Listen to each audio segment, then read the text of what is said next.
Economia, com Juliana Rosa. Oferecimento Warren. Invista nos seus objetivos. Baixe o app da Warren e descomplique.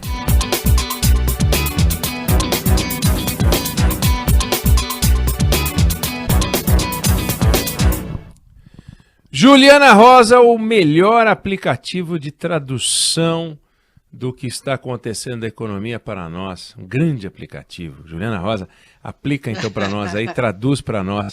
Alta da produção industrial em 2021. A gente ouve isso e a gente fala, bom, então agora nós estamos bombando a indústria, agora vai para aquela viagem para o espaço, vamos reindustrializar o Brasil.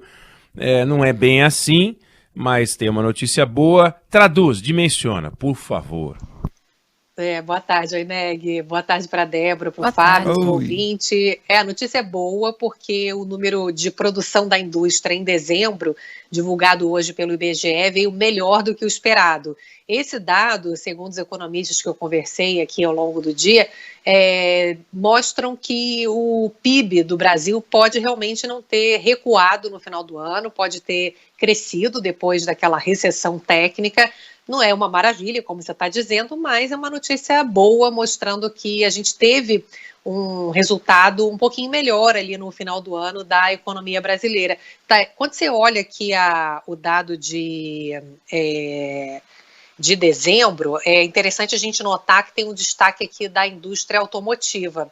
É interessante porque a indústria automotiva sofreu muito ao longo do ano todo por conta da falta de peças. A gente falou muito disso aqui, semicondutores principalmente, mas uma série de outras peças que estão demorando a chegar. É um problema mundial, a pandemia afetou as cadeias produtivas e a gente percebeu ali com esses dados de fim de ano que houve uma melhora, eles receberam mais encomendas, então conseguiram produzir mais carros. Não só a indústria automotiva, mas há crescimento bem espalhado por outros setores da indústria.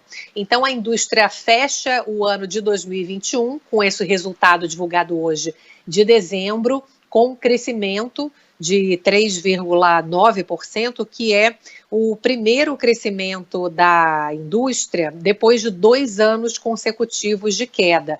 Tá bom, mas aí como é que vai ficar esse ano? Esse ano, a gente começou o ano com a questão da Ômicron, afetando cadeias produtivas, a Covid-0, que é a política da China.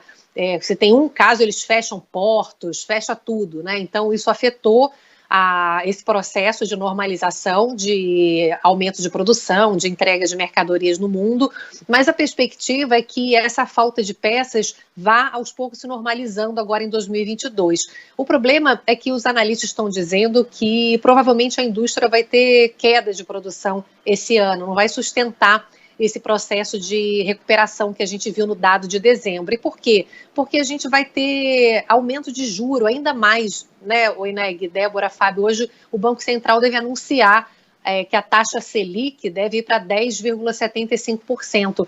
Ainda nem deve parar por aí. Como a gente está tendo uma inflação alta, o brasileiro está com poder de compra corroído e ainda tem esse aumento de juros para poder conter a inflação, que dificulta o setor industrial, dificulta parcelamentos, né, financiamentos, indústria automotiva, construção civil. Então, a gente vai trocar um problema pelo outro, né? Você vai ter, provavelmente, aqui a expectativa de, aos poucos, ao longo desse ano, ir melhorando a questão da demora para chegar peças aqui no Brasil, e a gente troca pelo problema do baixo crescimento, que é provocado por esse aumento forte de taxa de juros, que deve hoje, mais uma vez, continuar nesse ciclo aí de aumento da Selic, que acaba interferindo nas outras taxas da economia, né? Muita gente precisando de crédito para pagar dívidas, pequenas empresas, juros altos dificultam investimentos, crescimento. Então, a indústria acaba, assim como a economia como um todo, ficando com dificuldade de seguir aí no processo de recuperação por conta desse juro alto. Naquele fla-flu em que a economia se tornou, que a política se tornou, tudo é polarizado e tal, a economia tem uma discussão antiga de fla-flu, que é uma visão mais ortodoxa versus uma visão menos ortodoxa. A gente percebe que com tempos ortodoxos às vezes estão menos ortodoxos, heterodoxos menos heterodoxos, etc. e tal, mas tem uma turma que está olhando para essa subida dos juros e dizendo, isso está errado, não pode, está subindo o juro demais, está apertando demais. Beleza. Qual é a alternativa que eles apresentam, ou que eles propõem, ou que você escuta quando conversa com essa linha de economistas, para sugerir, em vez desse aumento, essa estilingada dos juros, que indiscutivelmente segura a inflação, mas também segura todo o resto, né?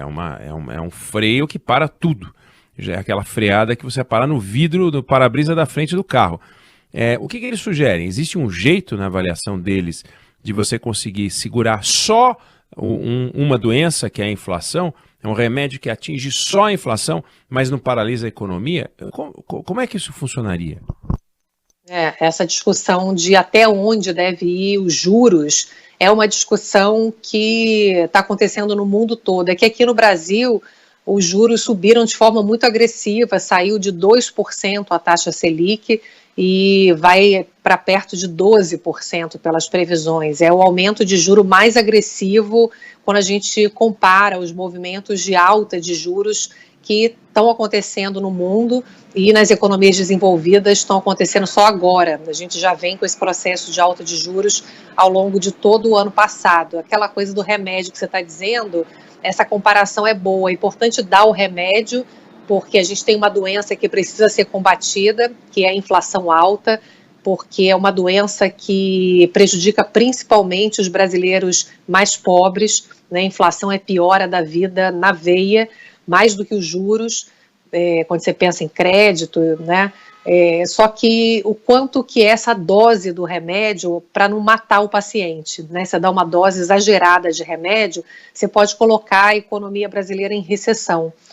Tem esse risco, tem várias previsões já apontando recessão da economia agora em 2022. É um debate importante. Eu entrevistei no Band News TV ontem à noite o economista-chefe do Banco Master, que é o Paulo Gala, da Fundação Getúlio Vargas, e você vê, ele é do mercado financeiro. Já ouvi outros economistas de bancos também que acham que o Banco Central pode exagerar na dose, tem que ter esse cuidado. Ele diz o seguinte, Oineg, que a gente está vivendo um problema de inflação que é causada aqui no Brasil, principalmente, por um choque de oferta, né?